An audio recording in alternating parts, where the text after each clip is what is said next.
As usual, once again, to be here, this gives me immense pleasure that I speak to intelligent audience like you. That's very good. So, I think we today talk about the symmetries of the polyacom action. Okay, and in order to let me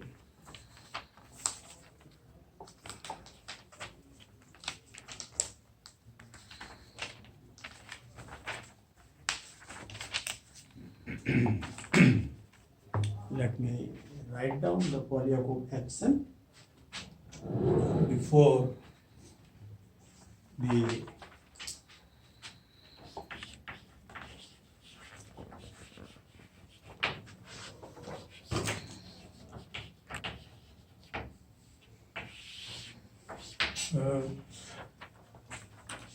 who are these three guys? I always remember their names. This is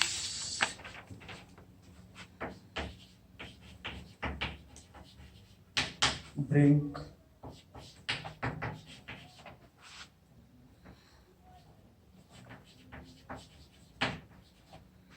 Vecchia, and Home.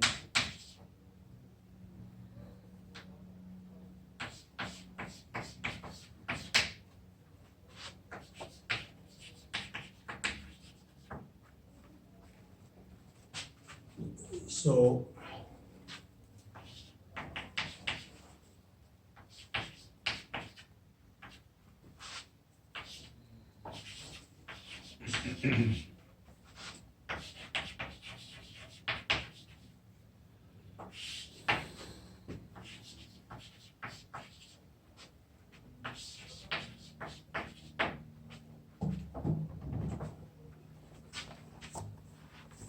and I don't want to lose the ordering of my thoughts, so I put them back. Now, here, of course, this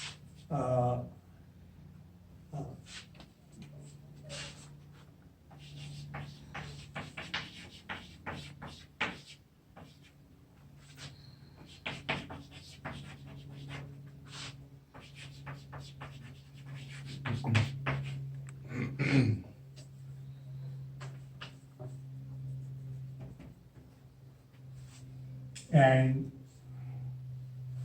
this one could write as minus eta mu.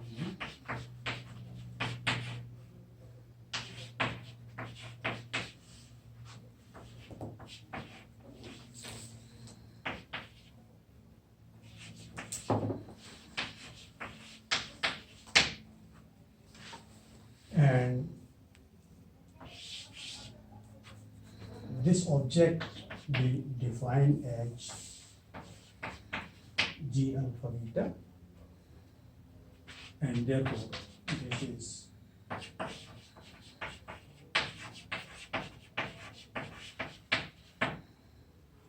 now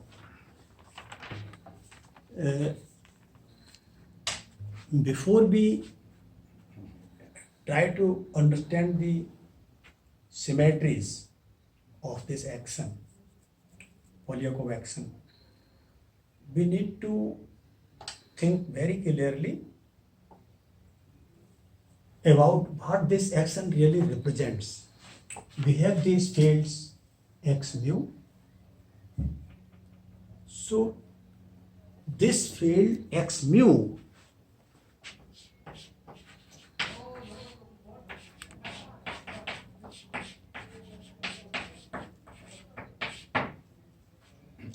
this field x mu has a dual interpretation,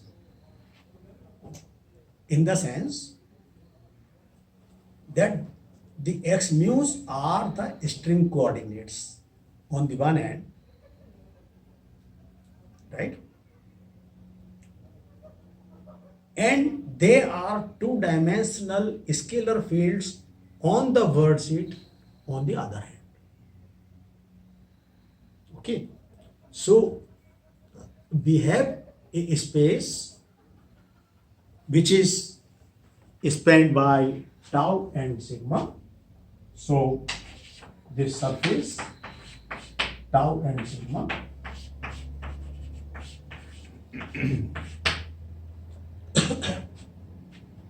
so when the string moves or it propagates, so here I have a string. This could be of any other shape, and let me consider two endpoints here.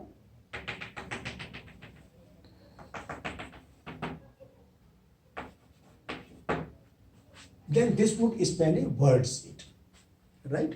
Or if I have a closed loop, this could be a closed loop of any other kind, and then this would be the word sheet here, sigma and sigma. So therefore, then this word sheet is being embedded into the space-time manifold. So we have got two spaces. So the target space or the space-time manifold is really a derived concept. Okay, and this we have to be very clear that these fields x mu's, they have a dual interpretation. They are string coordinates on the one hand, and they are two-dimensional scalar fields on the other hand. So, and they are dynamical scalar fields on the words. And so obviously they depend on tau and sigma. Okay. If we understand this, then we can very easily understand now the symmetries of the polyacove action. One would be, we can talk about the space-time symmetries, which have to do with your mu, x mu, and then the symmetries on the word sheet. So symmetries on the word sheet would have to be a function of sigma alpha or tau and sigma, and therefore they would be internal symmetries, or they would be the global symmetry. No, sorry, local symmetries. So local symmetries are the symmetries that depend on sigma alpha or tau sigma.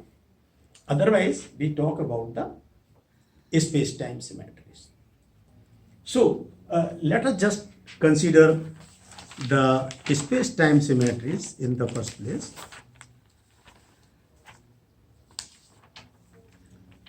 So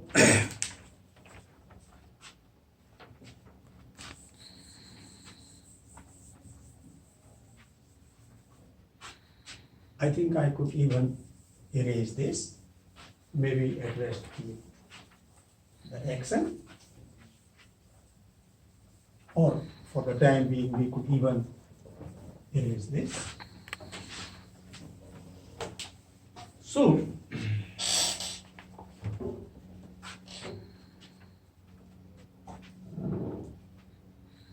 then x mu function of sigma alpha, it goes to x mu tilde sigma alpha, it goes to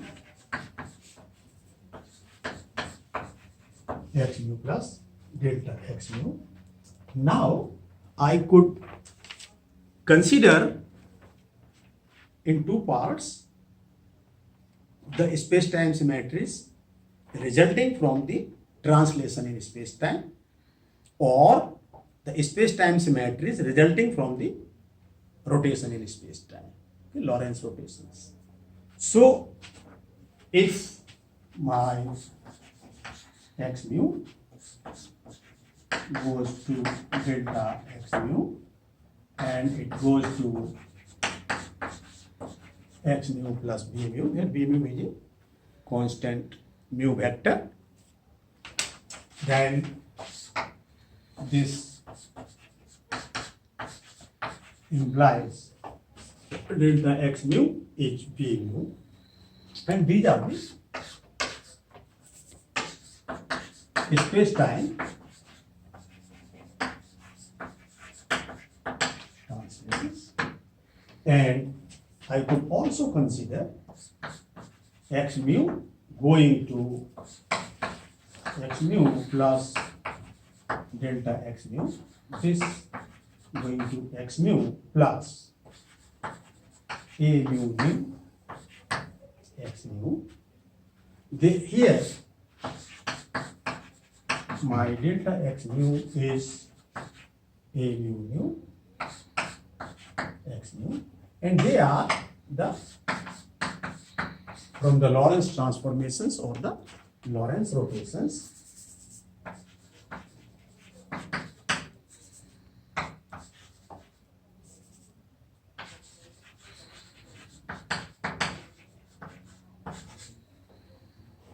And I could also, I could also combine these two to have x mu going to, of course, x mu delta equal to x mu plus delta x mu. Here, now this is x mu plus a mu nu x mu plus b. So then these are Poincare